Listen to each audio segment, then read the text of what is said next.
Salut les copains et les copines. C'est le dernier jour de l'année aujourd'hui et je voulais faire un bilan, je voulais fermer un cycle en fait en faisant le bilan de ce qui m'est arrivé. Je suis toute nerveuse à l'idée de vous parler, je sais pas pourquoi. J'ai vu que plein de gens ont posé des bilans là en vidéo, j'ai pas eu le temps encore de regarder, je viens de sortir du travail. Et moi aussi, je voulais faire un bilan au jour, on va dire, 70 de mon défi. J'arrête pas de tricher avec les dates, donc voilà, je truande à fond le calendrier, mais en fait, pour moi, c'est important de finir mon défi à la fin du mois de janvier. Voilà.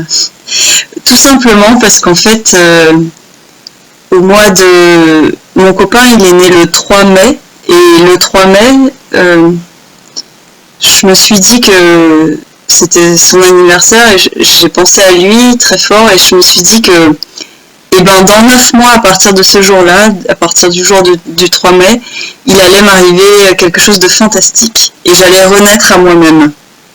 Et donc j'ai compté 3 mai, 9 mois, ça fait 3 février.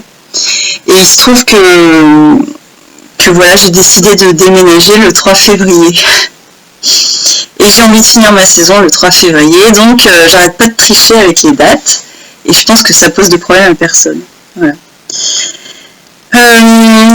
Mon défi en est donc à peu près aux 3/4, et les 3 objectifs de mon défi, c'était travailler sur le je, travailler sur le tu, et travailler sur le nous. Et tout ça dans le bel espoir d'adoucir et d'embellir. Donc, alors, j'ai pris mes petites notes. C'est un peu le bordel, mais bon, dans l'ensemble, je suis vraiment contente de finir l'année parce que c'était une année super difficile pour moi. J'ai l'impression d'être passée sous un rouleau compresseur et sur le programme complet d'un lave-linge. Et donc voilà, le plus dur en fait c'était les derniers moments, les derniers mois que j'ai vécu là, parce que c'est le programme essorage, 1000 tours par minute, je vous raconte pas quoi. Franchement, cette saison, Chloé, je te salue parce que pour moi c'est pareil, cette saison elle a été retourneboulante. Si ça existe, c'est exactement ça. Ça m'a retourneboulé, ça m'a enraciné complètement. Donc pour ceux qui ont suivi ma saison, elle a commencé en fait le jour où j'ai découvert que j'avais été victime d'un viol à l'âge de 4 ans. Parce que mon cerveau il avait un petit peu refoulé.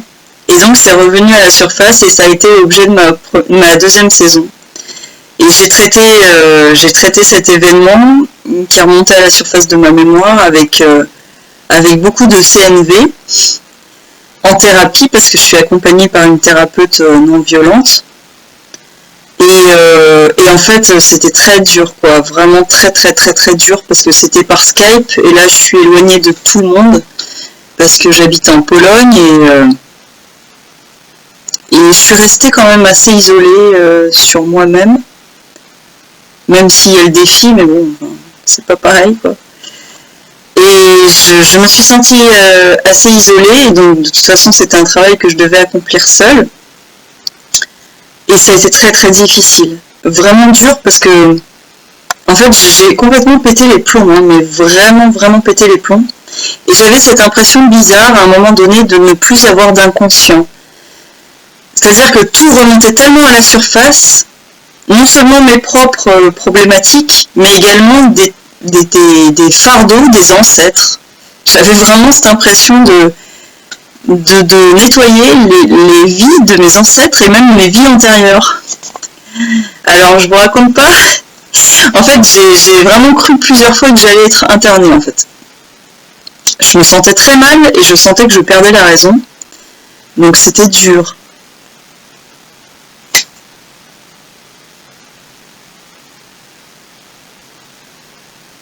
C'était dur et j'ai découvert des parts de moi qui m'ont fait très très peur, des parts de moi hyper agressives et dans l'autodestruction. Donc je me mutilais en fait. Et c'est très choquant en fait. Très très choquant.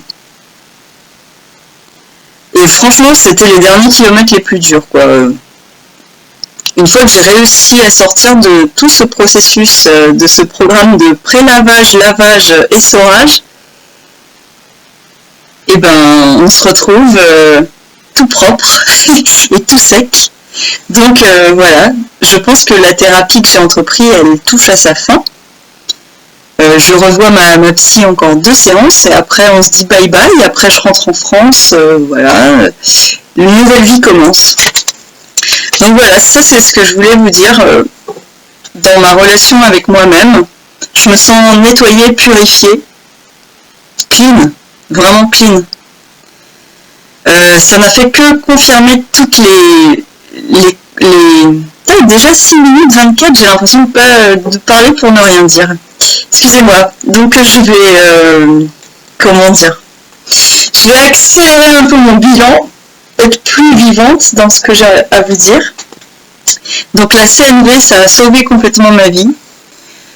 Ça améliore absolument toutes mes relations, donc aussi bien mes relations avec moi-même que toutes les relations avec mes proches et même avec les gens dans la rue ou les gens dans la forêt, même avec les gens potentiellement agressifs. Donc je suis vraiment contente. Et je confirme ce que Marshall a dit, que plus vous savez ce dont vous avez besoin, plus vous êtes capable de le demander et plus vous êtes sûr de l'obtenir en fait. Donc moi franchement je fais un grand bravo, un grand waouh parce que c'est ça qui est en train de se passer. C'est que je sais exactement ce que je veux et ce dont j'ai besoin et je n'hésite pas à le demander. Par exemple, non je ne vais pas vous donner d'exemple sinon ça va durer 3 heures, mais voilà, j'ai confiance dans cet outil de la CNV. Donc à Noël je l'ai offert à des amis. Je n'arrête pas d'empâter mes copines par Skype, mes copines françaises. Et ma meilleure amie Carolina qui habite à Poznan, elle a des gros problèmes de couple en ce moment et elle utilise la CNV et j'ai été invitée à 2 reprises pour faire la médiatrice dans leur couple avec maman girafe et papa chacal et on a vraiment avancé et ce couple m'a remercié parce que sans la CNV, sans ce regard extérieur bienveillant, ils auraient eu vraiment ils se seraient bouffé le nez quoi. Voilà. J'utilise aussi la CNV avec mon copain et je vois les progrès, je suis hyper contente. J'utilise la CNV avec le petit qui a 4 ans et c'est super. Voilà. Donc la relation au-dessus, la relation de proche à proche, elle est extrêmement enrichie. Et ça ne va que de mieux en mieux, donc je suis vraiment très contente. Alors juste petit bémol, avec ma mère c'est dur, mais c'est dur. C'est vraiment dur. Mais j'ai bon espoir aussi. Voilà, et donc ma relation au nous, donc je suis extrêmement confiante à l'idée de rentrer en France.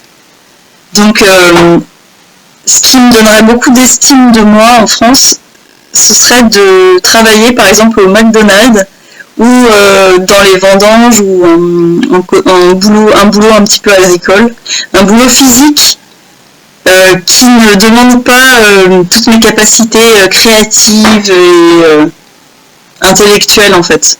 J'ai vraiment envie d'un boulot physique, de préférence en équipe. C'est-à-dire ce que j'ai jamais vraiment fait de ma vie. Là, j'entrepense de vivre 3 mois en France, retour chez mes parents, et donc de travailler par exemple au McDonald's, et de suivre en parallèle des formations CNV, parce que j'ai vraiment à cœur de devenir girafe et formatrice et thérapeute et animatrice. Voilà, donc ça c'est un objectif à long terme que je suis en toute confiance. Et sinon, j'aimerais habiter aussi par intermittence à Mexico avec mon copain. Et là aussi, éventuellement, proposer des cours de français pour les enfants, méthode CNV. Voilà. Facile.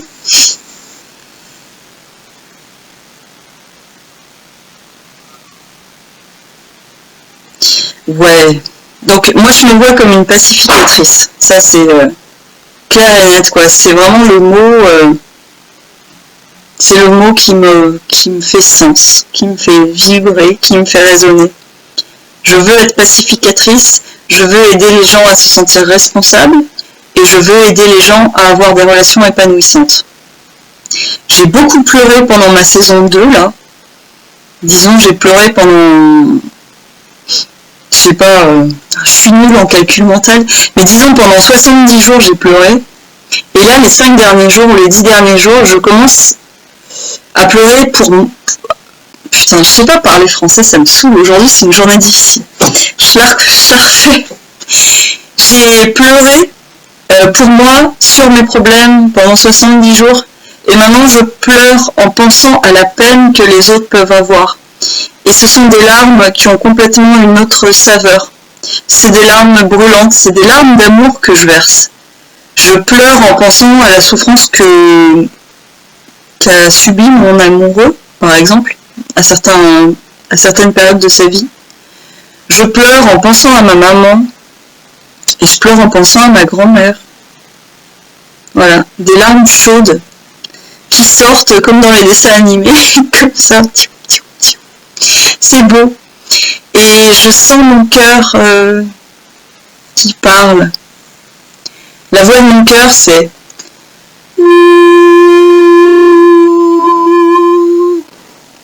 Voilà, c'est beau. Sur ce, je vais aller cuisiner parce que ce soir c'est la fête. Donc je vous souhaite un bon réveillon.